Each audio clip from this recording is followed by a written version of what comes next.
ये जय जय माता शारदे, जय जय आदि गणेश, जय जय माता लक्ष्मी और जय जय भारत देव। वाणी की देवी भगवती सरस्वती को प्रणाम करते हुए देवाधिदेव प्रथम पूज्य गजानंद जी महाराज को प्रणाम करते हुए और संपूर्ण कार्यों में सहयोग प्रदान करने वाली भगवती लक्ष्मी को प्रणाम करते हुए और इस पावन पवित्र पुण्य भूमि भारत भूमि को प्रणाम करते हुए हम भगवान श्री रामचंद्र की अमृतमयी कथा में प्रवेश करते हैं। तो 2 मिनट भगवान नाम संकीर्तन करेंगे।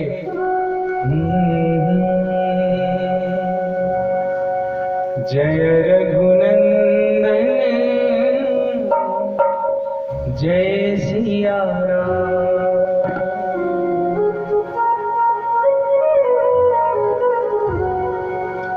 हे दुख भंजन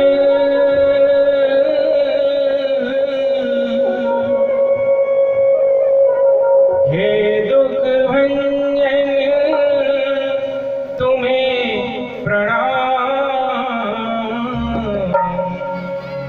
जय रघुनंदन जय सिया राम, जय रघुनंदन जय सिया राम, ओ जय रघुनंदन जय सिया राम, जय रघुनंदन जय सिया राम, जय रघुनंदन जय सिया राम, जय रघुनंदन जय सिया राम। हे दुख भंजन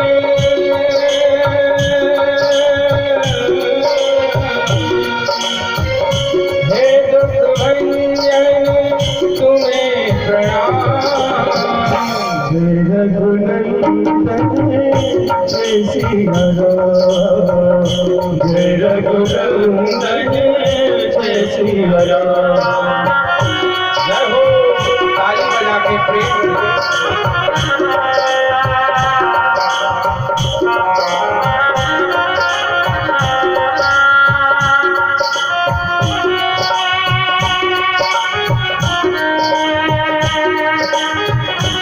बहुत अच्छे महिंदा।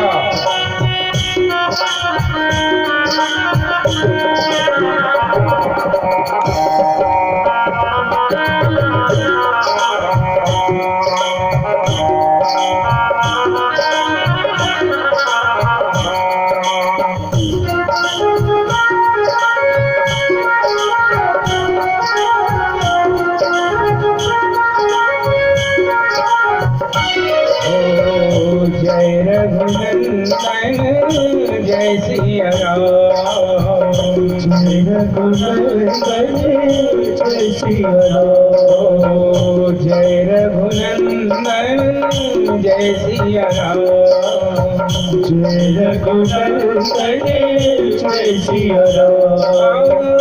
हे दुख भंजन तुम्हें प्रणाम।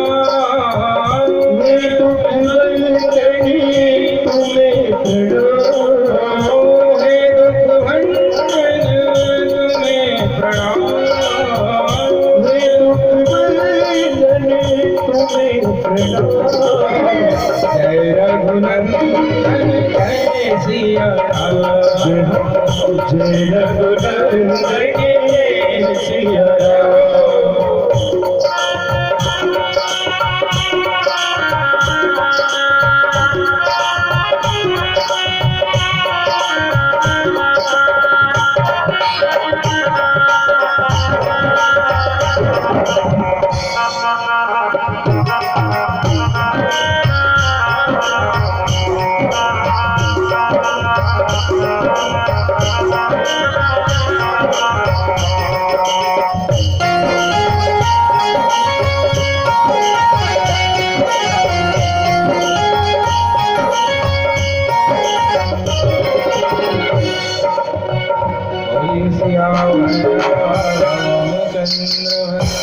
जय हो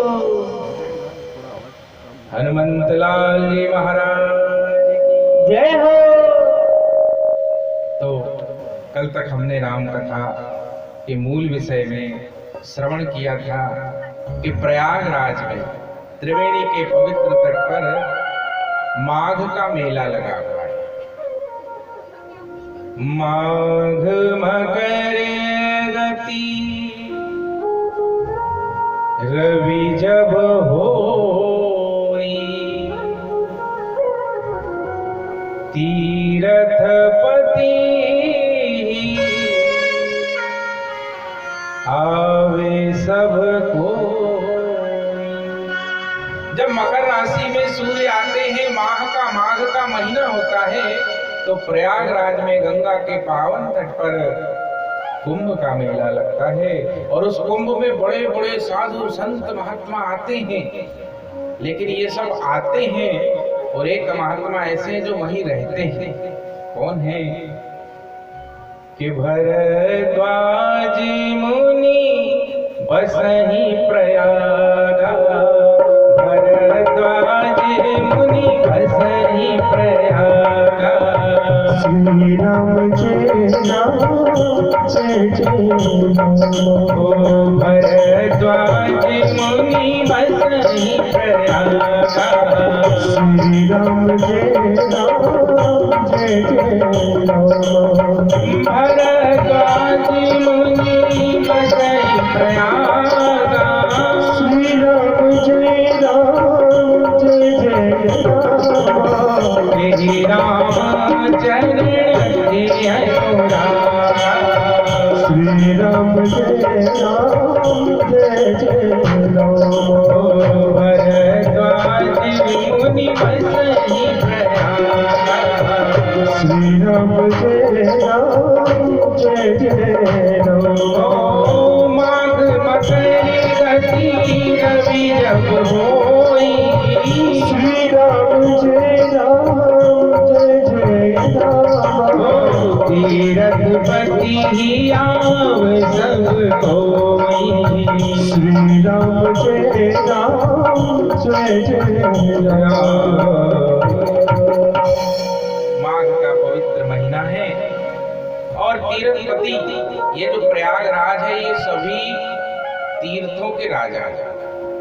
चाहे उत्तर में केदारनाथ हो, चाहे दक्षिण में रामेश्वरम हो, चाहे पूर्व में आसाम में गुवाहाटी में कामाख्या मंदिर हो, चाहे पश्चिम में पुष्कर राज हो। ये चारों संपूर्ण पुण्य भूमि भारत के जितने तीर्थ हैं, उनके राजा कौन हैं? प्रयागराज। तो जब माघ का महीना मकर राशि में सूर्य देव आते हैं, तो कुंभ लगता है प्रयाग में। आप में से कई लोगों को, हमको अवसर मिला है प्रयाग कुंभ जाने का। और जब आता है तो साधारण मनुष्यों की बात छोड़िए, बड़े बड़े माघ मकर गत रवि जब होई, तीर्थपति आवे सब। ये हमारे पूर्वजों की व्यवस्था है। किसी के घर शादी ब्याह होता है तो हजारों रुपए की पत्रिकाएं छपती है। चारों दिशाओं में दौड़ दौड़ के, भाग भाग के, रात दिन जा जा के पत्रिका बढ़ती है। तो भी देखने जाओ तो 400, 600, 800 मेजबान आते हैं मुश्किल से। लेकिन जब कुंभ लगता है ना, तब कोई पत्रिका बढ़ती अपने घर आई है। कभी पीला चावल कोई आया प्रयाग से कि महाराज आओ जो है, कोई नहीं आया। लेकिन फिर भी बिना ही बुलाए भगवत प्रेरणा से हजारों लाखों लोग कुंभ जाते हैं। ये हमारे पूर्वजों की व्यवस्था है। माघ मकर गते रवि जब होई, तीर्थपति आवे सब तो। सब आते हैं और सब में सब है। छोटा बड़ा गरीब अमीर मोटा पतला जो भी नर नारी बाल वृद्ध सब प्रयाग पहुंचते हैं, उसमें साधु संत सिद्ध संत भी आते हैं और उसी में महात्मा याज्ञवल्क्य जी भी पधारे।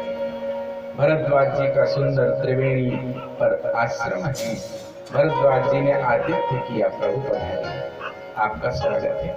साधारण श्रोता आते हैं, सेवक आते हैं, भक्त आते हैं, अच्छी बात, पर आप जैसे कोई महामनीषी आते हैं तो हमारा सौभाग्य हो जाता है।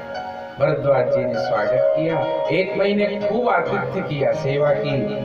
कुंभ जब पूर्ण हुआ तो बाकी सब लोग वहां से निकल लिए। पहले दिन पावना, दूसरा दिन पाई और तीसरे दिन हाँ, इसलिए अगले का भी ध्यान रखना चाहिए, उसका आटा दाल चले जब तक ही रुकना चाहिए। सब महात्मा 1 महीने रुके। पहले का प्रेम भी जरा तगड़ा होता था, आजकल 3 दिन में खाली अक्कल कहाँ गई, पहले 1 महीने तक तो धीरज रखते थे। बारात भी आती थी तो 8-15 दिन, महीने भर सब चले गए। लेकिन याज्ञवल्क्य जी ने जैसे ही अपना सोटा लोटा लंगोटा दंड कमंडल उठाया तो भरद्वाज जी ने हाथ जोड़े, प्रभु आप मत जाइए। याज्ञवल्क्य जी ने कहा नहीं, जाना तो पड़ेगा, यहाँ रुकना ठीक नहीं।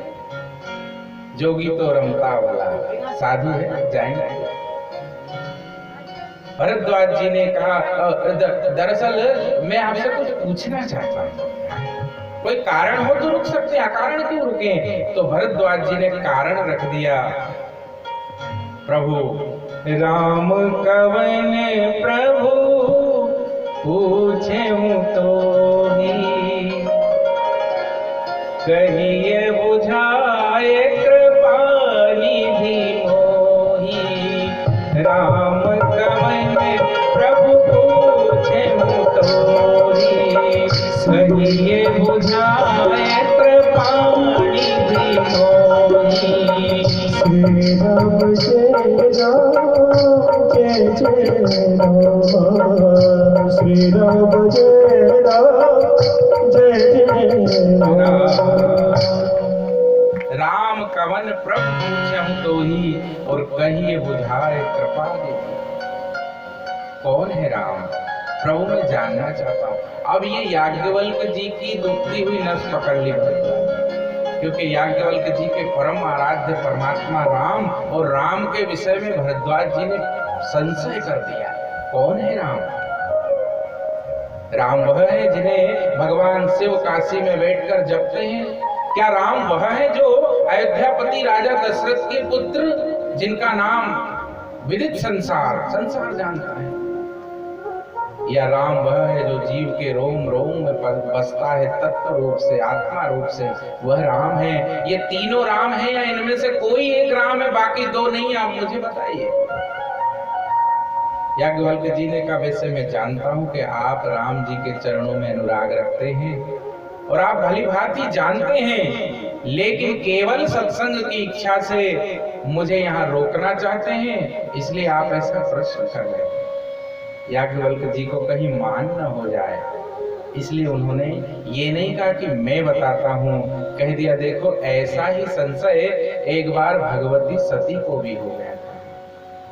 ऐसे ही संशय कीन भवा। जैसा आज आप निर्णय नहीं कर पा रहे हैं ना भरद्वाज जी की राम कौन है, हु इज राम, ऐसे ही एक बार भगवती सती भी कंफ्यूज हो गई थी, उनको भी संशय उपज गया था। अब जैसे ही कहा कि भगवती सती को भी संशय, तो भरद्वाज जी ने कहा हाँ ठीक है, फिर तो मैंने कोई प्रश्न पूछ के गलती नहीं की। हाँ, क्योंकि नहीं तो महात्मा नाराज हो जाए। भरद्वाज जी को लगा मतलब मेरा संशय भी गलत नहीं, क्योंकि भगवती सती को जब संशय हो सकता है तो मैं क्या चीज हूँ। भरद्वाज जी बोले प्रभु माता सती को भी संशय हुआ था? बोले हाँ। भरद्वाज जी बोले फिर तो मेरी छोड़ो, आप उनकी सुनाओ, उनको क्यों संशय कर, क्यों हो गया संशय? याज्ञवल्क्य जी ने कहा अवश्य सुनाता हूँ। कथा आप जानते हैं बड़ी सुंदर है, लेकिन हम उस कथा का कारण रूप जानेंगे। लीला तो आपने सुनी है, क्यों हुआ संशय, ये बड़ा प्रश्न है। कई लोग मानते हैं कि भगवती सती पराम्बा महामाया, उन्हें संशय, पॉसिबल नहीं है। क्यों हुआ होगा? तो इसके पीछे गूढ़ रहस्य है। शिव जी की बड़ी विचित्र लीला है। आइए हम उसमें प्रवेश करते हैं। कि एक बार त्रेता जुग माही,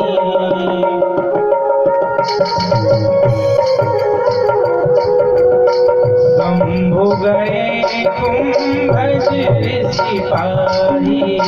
श्री राम जय राम जय जय राम। संग सती जग जननी भवानी। श्री राम जय राम जय जय राम। बूझे ऋषि अखिलेश्वर जानी। श्री राम जय राम जय जय राम। राम कथा मुनि वर बखानी। श्री राम जय राम जय जय राम। सुनहि महेश परम सुख मानी। श्री राम जय राम जय जय राम। ओ मुनि सन बिना मांग त्रिपुरारी। श्री राम जय राम जय जय राम।